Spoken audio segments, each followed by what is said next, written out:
Good morning, class. Today I'm going to teach you about ultracentrifuge. So, as in the last class, I told you about the different categories of centrifuge, that is low speed, high speed, and ultracentrifuge. The difference among these three categories was that the initial one, the low speed, has the lowest RCF and the lowest RPM value, whereas the high velocity is having the moderate RCF and moderate RPM, whereas the ultracentrifuge is the category which has the highest RCF and RPM value. Now, if you go with the ultracentrifuge, they are further subdivided into two categories, which is analytical and preparative centrifuge. So, analytical and preparative centrifuge, if we go with these two, the preparative one is the one which is further divided into two categories, which is density gradient centrifuge and differential centrifuge. Again, this density gradient centrifuge is further subdivided into two categories, that is rate zonal centrifuge and isopycnic centrifuge. So, in the further slides, I am going to tell you about each category and how they are different from each other. Okay. So, the first category, that is the first subdivision in the ultracentrifuge, is preparative centrifuge. That is the preparative, as the name depicts itself, this kind of centrifuge is used for the preparation of the sample, whereas the analytical centrifuge, as the name depicts itself, it is used for the analysis purpose. That is, there is an add-on system in this particular centrifuge that helps in the analysis. What kind of system? The system is optical system, and this optical system could be of three types. The first type is light absorption system, the second type is alternative Schlieren system, and the third one is relic interferometric system. So, these either of the three systems could be used along with the centrifuge to work as an analytical ultracentrifuge.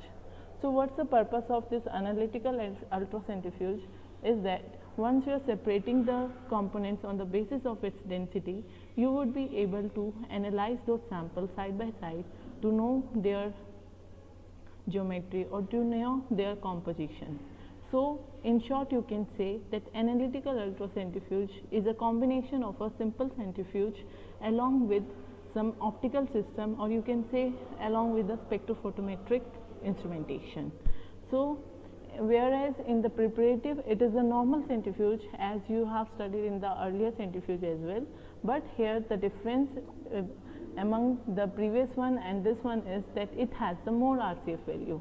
As it has the more RCF value, the more friction would be produced when the rotor is going to move around with the air. So, it requires so as a result the heat would be generated a lot. So, in return a thing would be required that is going to compensate those heat. So, thus a chamber with a refrigerating system would be required, and to reduce the friction from the air, the evacuation system is also required, that is a vacuum pump is also needed in such system. They are needed for the separation of very small macromolecules like ligand binding kinetic studies or separation of various lipoproteins. Now, we are going to study the subcategory of the preparative ultracentrifuge. What are the subcategories of preparative ultracentrifuge that I am going to teach you now? The first category of the preparative ultracentrifuge is the density gradient centrifugation. So, in the density gradient centrifugation, what you have done is, first of all, I already told you they have also the two kind of two subcategories, but the basic funda is that it allows the separation of all the components in a mixture on the basis of its density. Okay. So, what you have to do is you have to produce a gradient first, and then you have to go for the centrifugation, but it depends on the technique which one of them you are going to follow. So, let's come for the first one, that is the rate zonal centrifugation. So, what happened in rate zonal centrifugation? First, I am going to tell you a thorough brief description about this. So, in the rate zonal, what you are going to do is, first of all, you are going to build up a density gradient. Let's say you have built up a density gradient of a sucrose. That is, first of all, you are going to put the densest layer of the sucrose in the lowermost region of the tube. Then you are going to put the less denser, and likewise you are going to decrease the density to produce a density gradient.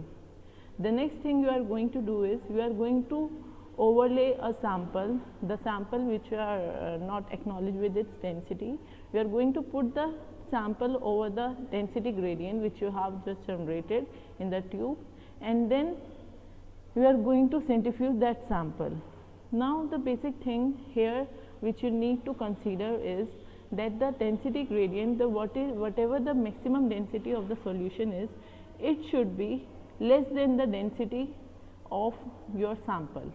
That is, if you are going to give a very high amount of time, that is, if you are going to put the sample for a large period of time, then all the sample is going to sediment at the bottommost. That is, your solute will have the density higher than the sucrose density. The highest density of sucrose would be the lesser in its densing, its density would be lesser as compared to the density of your sample. So, this kind of separation is solely based upon the sedimentation coefficient, that is the rate at which it is going to sediment. So, thus this technique is time constrained, that is you have to perform this kind of instrument, this kind of centrifugation within a limited period of time, because if you are going to exceed that limited period of time, then the centrifugation because of the sedimentation, the whole sample is going to sediment at the bottom. Whereas this technique, okay, so you can say that rate zonal is the technique. I am just giving you the summary that you have to prepare the sample of sucrose layer wise, the densest layer at the bottommost, whereas the lessermost, the least density layer of the sucrose at the uppermost. Then you have to lay the sample over that layer, but the sample should be having the greater density than the densest layer of the sucrose. Then you have to perform the centrifuge for a limited period of time, so that based upon the sedimentation coefficient, all the things would be sedimented as per the rate, not based upon its density. Now, the next technique is isopycnic sedimentation or equilibrium centrifugation. Here, what is the basic principle is, you have to perform that centrifugation based upon the density. How you can perform? Here again you are going to use a medium that is having a different range of density. Okay. So, this medium is mixed thoroughly into the tube, and upon that you are going to put your sample and you are going to shake it and mix it thoroughly. Now, once you are going to provide the centrifugation, upon the centrifugation, along with the layering, along with the formation of a density gradient of your solvent, the solute density gradient will also be formed. So, this technique is solely based upon the density, that is the separation is based upon the density of your solute. Here the main difference you can say is, here the solute which you are going to separate is having the same density, is having here you can say in short, the solvent which you are using is covering the whole range of density that is present in the solute. Okay. So, based upon the density and based upon the principle of centrifugation, you would be able to separate this thing in case of this, whereas in the previous one, the rate zonal, you have separated based upon its sedimentation coefficient. So, this technique is over.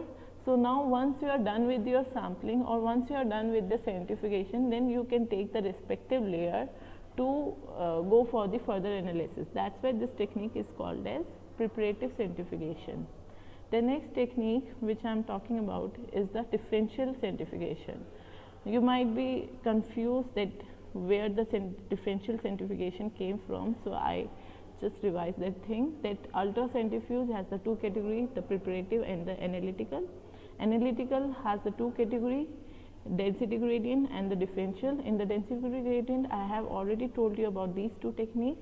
The last one, the preparative, the other subcategory of preparative is the differential centrifugation. So in the differential centrifugation, what happens? This is again a kind of preparative, that is you are preparing the sample, but in the previous one, here you can see that you have to take this layer. For example, the thing which you need to analyze is this layer. So it would be very tedious to extract this layer from this whole tube. So to make it easier, there is a differential centrifugation where you are going to apply different speed while doing the centrifugation, so that initially, first of all, you will take that whole sample as a whole into a Eppendorf, then you will put up under the centrifugation. But the first centrifugation that you are going to put for, you are going to put at the lowest speed, that is the most densest thing which is present in your analyte is going to get easily centrifuged under the low centrifugation as well. Okay. So here the pellet which is formed you can extract, and this pellet is comprised of whole cell, nuclei or cytoskeleton. So once you are done with the extraction of this pellet, the supernatant which has remained in this Eppendorf, you have to transfer it to the another Eppendorf, and then you have to provide a little bit high centrifugation speed. So upon applying this little bit high centrifugation speed, the things that came as a pellet would be mitochondria, lysosomes or peroxisomes. So again there would be another supernatant which is present in this layer. So you have to shift that supernatant into another Eppendorf and again go for the next level of high speed centrifugation. There you will increase the speed of the you can say RPM. Okay.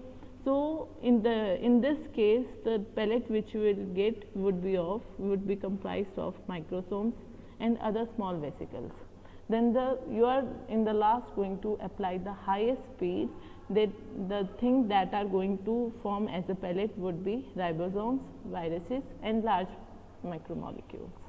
So in short, we can summarize that this technique is based upon the successive centrifugation or successive sedimentation of the molecules based upon its density, and thereby you are going to take the respective supernatant to the other tube to get the sediment, the next category of the size, or you can say next category of the density. So based upon the density, this one would be having the most denser medium, the less denser and the least denser. Okay. So based upon the density, still you would be able to differentiate these molecules into different tubes. So you can say that this method have an advantage over this method or the method which you have studied earlier, that is in this you need not to separate these things by yourself, whereas in this one you have to segregate these things and there are chances of mixing the other layer with this one while separating. So thereby I conclude that there are a number of techniques, and these techniques could be used based upon the requirement or based upon the choice which you need to take for your analysis. Thank you.